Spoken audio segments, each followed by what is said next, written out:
Šodien ir lielā salaveču diena, lielā dāvināšanas un gaidīšanas diena, lielā bunkura pielikšanas diena.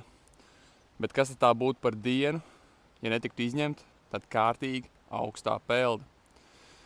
Ir pienākusi 137. sērija, 24. decembris, un man šodienas aicinājums ir pieēsties mandarīņus un tāpat turpināt iet uz priekšu. Kļūstam nesalaužam.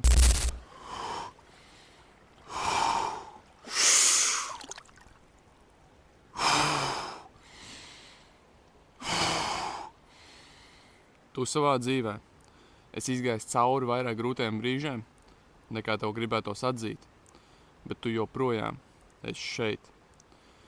Dzīve nekad nav par to, lai tu vienmēr būtu perfekts vai visu izdarītu pareizi ar pirmo reizi. Dzīve ir par to, lai atrastu spēku arī grūtību virsotnē. Tu esi uzbūvējis izturību pat tad, kad nejūties stiprs. Un tieši tāpat izturība tev iznesīs cauri tam, kas nāks tālāk. Tavs ceļš ir par to, kā tu neatlaidīgi dodies uz priekšu, neatkarīgi no apstākļiem. Tāpēc neapstājies, jo ceļš šobrīd var šķist grūts, bet tas ir tavs stāsts. Tāpēc padar šo dienu par dienu, kur tu sev pierādi. Tu patiešām esi tas, par ko saki, ka esi kļūst nesalaužams.